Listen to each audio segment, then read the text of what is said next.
ಕಾಂಗ್ರೆಸ್ನಲ್ಲಿ ಸದ್ದಿಲ್ಲದೆ ನಡೀತಾ ಇದೆಯಾ ಫೆಬ್ರವರಿಯ ಕ್ರಾಂತಿ ಅನ್ನುವಂತಹ ಪ್ರಶ್ನೆ ಕಾಡ್ತಾ ಇದೆ.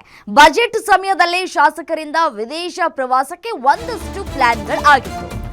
40 ಶಾಸಕರನ್ನ ವಿದೇಶಕ್ಕೆ ಕಳುಹಿಸುವುದಕ್ಕೆ ನಡೆದಿದ್ದ ಮೆಗಾ ಪ್ಲಾನ್. ಸಿಎಂ ಸ್ಥಾನಕ್ಕಾಗಿ ವಿದೇಶ ಪ್ರವಾಸದ ಮೆಗಾ ಪ್ಲಾನ್ಗಳನ್ನ ಮಾಡಿಕೊಳ್ಳಲಾಗಿತ್ತು. ನ್ಯೂಜಿಲೆಂಡ್ ಪ್ರವಾಸಕ್ಕೆ ರೆಡಿಯಾಗಿದ್ದಂತಹ 15ಕ್ಕೂ ಹೆಚ್ಚು ಶಾಸಕರು ಕೈ ಶಾಸಕರಿಂದ ವಿದೇಶ ಪ್ರವಾಸಕ್ಕೆ ಅನುಮತಿ ಕೋರಿ ಸ್ಪೀಕರ್ಗೆ ಪತ್ರವನ್ನ ಕೂಡ ಬರೆಯಲಾಗಿತ್ತು. ಬಜೆಟ್ ಅಧಿವೇಶನದ ವೇಳೆ ಶಾಸಕರ ಗೈರು ಹಾಜರಿಗೆ ತಂತ್ರವನ್ನ ಇಲ್ಲಿ ಎಣಿಯಲಾಗಿತ್ತು. ಗೈರು ಹಾಜರಿಯಿಂದ ಸಿಎಂಗೆ ಬಹುಮತದ ಕೊರತೆ ಅಂತ ಬಿಂಬಿಸೋದಕ್ಕೆ ತಂತ್ರವನ್ನ ಎಣಿಯಲಾಗ್ತಾ ಇತ್ತು.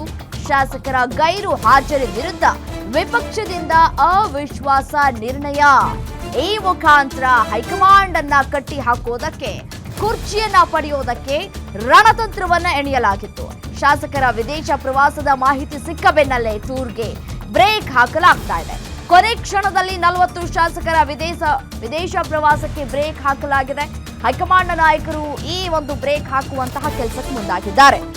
ಪಟ್ಟದ ಫೈಟ್ಗೆ ಕಾಂಗ್ರೆಸ್ ಹೈಕಮಾಂಡ್ ಮೇಲೆ ಒತ್ತಡ ಹಾಕೋದಕ್ಕೆ ಒಂದಷ್ಟು ರಣತಂತ್ರವನ್ನ ಎಣಿಯಲಾಗ್ತಾ ಇತ್ತು. ಆದರೆ ಹೈಕಮಾಂಡ್ ನಾಯಕರು ಯಾವುದಕ್ಕೂ ಕೂಡ ಸುಖ ಹಾಕಿಲ್ಲ.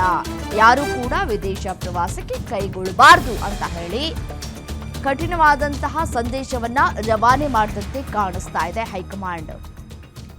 40 ಶಾಸಕರು ವಿದೇಶ ಪ್ರವಾಸಕ್ಕೆ ಹೋಗ್ತಾ ಇದ್ದೀವಿ ಅಂತ ಹೇಳಿ ಪತ್ರವನ್ನ ಬರೆದಿದ್ರು ಸ್ಪೀಕರ್ಗೆ. ಬಟ್ ಆದ್ರೆ ಸ್ಪೀಕರ್ ಇನ್ನೂ ಕೂಡ ಅನುಮತಿಯನ್ನ ಕೊಟ್ಟಿರಲಿಲ್ಲ. ಯಾವಾಗ ಸ್ಪೀಕರ್ಗೆ ಪತ್ರವನ್ನ ಬರೆಯಲಾಗಿತ್ತು ಅನ್ನುವಂತಹ ಮಾಹಿತಿ ಹೈಕಮಾಂಡ್ ಅಂಗಳಕ್ಕೆ ಹೋಗಿ ತಲುಪ್ತೋ, ಹೈಕಮಾಂಡ್ ನಾಯಕರು ಯಾರು ಕೂಡ ವಿದೇಶ ಪ್ರವಾಸಕ್ಕೆ ಕೈಗೊಳ್ಳಬಾರದು ಅನ್ನುವಂತಹ ಸಂದೇಶವನ್ನ ರವಾನೆ ಮಾಡಿದೆ. ಶತಾಯಗತಾಯವಾಗಿ ಈ ಒಂದು ಬಜೆಟ್ ಮಂಡನೆ ಮಾಡುವಂತಹ ಸಂದರ್ಭದಲ್ಲಿ ಅವಿಶ್ವಾಸ ನಿರ್ಣಯ ಮಂಡನೆ ಮಾಡಬೇಕು ಅನ್ನುವಂತಹ ನಿರ್ಧಾರಗಳು ಆಗಿತ್ತು. ಆ ನಿರ್ಧಾರಕ್ಕೆ ಹೈಕಮಾಂಡ್ ಬ್ರೇಕ್ ಹಾಕುವಂತಹ ಕೆಲಸವನ್ನ ಮಾಡಿದೆ. ಶತಾಯಗತಾಯವಾಗಿ ತಾವು ಸಿಎಂ ಆಗಬೇಕು ಅನ್ನುವಂತಹ ಒಂದು ನಿರ್ಧಾರಕ್ಕೆ ಬಂದಂತೆ ಕಾಣಿಸ್ತಾ ಇದೆ ಡಿಸಿಎಂ ಡಿಕೆ ಶಿವಕುಮಾರ್ ಅವರು.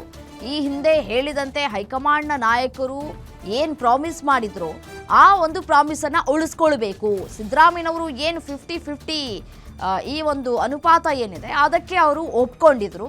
ಈಗ ಸಿಎಂ ಸ್ಥಾನವನ್ನ ಬಿಟ್ಕೊಡ್ಬೇಕು ಅಂತ ಹೇಳಿ ಒಂದ್ ಕಡೆ ಡಿಕೆ ಶಿವಕುಮಾರ್ ಹೈಕಮಾಂಡ್ನ ನಾಯಕರಿಗೆ ಒತ್ತಡ ಹಾಕುವಂತಹ ಕೆಲಸಗಳನ್ನ ಈ ಹಿಂದೆಯಿಂದಲೂ ಕೂಡ ಮಾಡ್ಕೊಂಡು ಬರ್ತಾನೆ ಇದ್ದಾರೆ.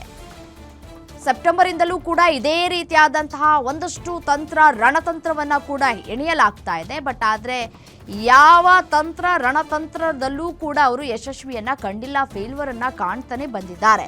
ಬಟ್ ಆದ್ರೆ ಈ ಬಾರಿ ಬಜೆಟ್ ನಾನೇ ಮಂಡಿಸ್ತೀನಿ ಅಂತ ಏನ್ ಸಿಎಂ ಸಿದ್ದರಾಮಯ್ಯನವರು ಹೇಳಿದ್ರು, ಹಾಗಾಗಿ ಸಿಎಂ ಸಿದ್ದರಾಮಯ್ಯನವರು ಬಜೆಟ್ ಮಂಡನೆ ಆದ ನಂತರ ಸೀಟ್ ಬಿಟ್ಕೊಡ್ತಾರಾ ಅನ್ನುವಂತಹ ಪ್ರಶ್ನೆ ಒಂದ್ ಕಡೆ ಇದೆ. ಬಿಟ್ಟು ಕೊಡುವಂತಹ ಸಾಧ್ಯತೆ ತೀರಾ ಕಡಿಮೆ ಅಂತ ಕೂಡ ಹೇಳಲಾಗ್ತಾ ಇದೆ. ಅಹಿಂದ ನಾಯಕರು ಸಿಎಂ ಸಿದ್ದರಾಮಯ್ಯನವರೇ ಮುಂದುವರ್ಕೊಂಡು ಹೋಗ್ಬೇಕು, ಏನಾದ್ರೂ ಬದಲಾವಣೆಗಳು ಆಯ್ತು ಅಂತಂದ್ರೆ ಬಹಳಷ್ಟು ತೊಂದರೆಗಳಾಗತ್ತೆ ಅನ್ನುವಂತಹ ಸಂದೇಶವನ್ನ ಹೈಕಮಾಂಡ್ ನಾಯಕರಿಗೆ ರವಾನೆ ಮಾಡ್ತಾ ಇದೆ. 2028ರ ಚುನಾವಣೆಗೆ ಕಾಂಗ್ರೆಸ್ ಅನ್ನ ತೆಗೆದುಕೊಂಡು ಬರಬೇಕು, ಆಗಬೇಕಾದ್ರೆ ಯಾರು ಬೇಕಾದ್ರೂ ಸಿಎಂ ಆಗ್ಲಿ ಅಂತ ಹೇಳಿ ಸಿದ್ದು ಬಣ ಹೇಳ್ತಾ ಇದೆ. ಈಗ ಸಿಎಂ ಸಿದ್ದರಾಮಯ್ಯನವರೇ ಮುಂದುವರಿಲಿ, ಇನ್ನ 2 ವರ್ಷಗಳ ಕಾಲ ಏನಿದೆ, ಸಿದ್ದರಾಮಯ್ಯನವರೇ ಮುಂದುವರಿಲಿ ಅಂತ ಹೇಳ್ತಾ ಇದೆ. ಬಟ್ ಆದ್ರೆ ಡಿಕೆ ಶಿವಕುಮಾರ್ ಅವರು ಹಿಡಿದ ಪಟ್ಟನ್ನ ನಿಲ್ಲಿಸುವಂತಹ ಲಕ್ಷಣಗಳು ಕಾಣಿಸ್ತಾ ಇಲ್ಲ. ಈ ಬಜೆಟ್ ಆದ ನಂತರ ಬದಲಾವಣೆಗಳ ಪರ್ವ ಆಗುತ್ತಾ ಕಾದ್ ನೋಡ್ಬೇಕು.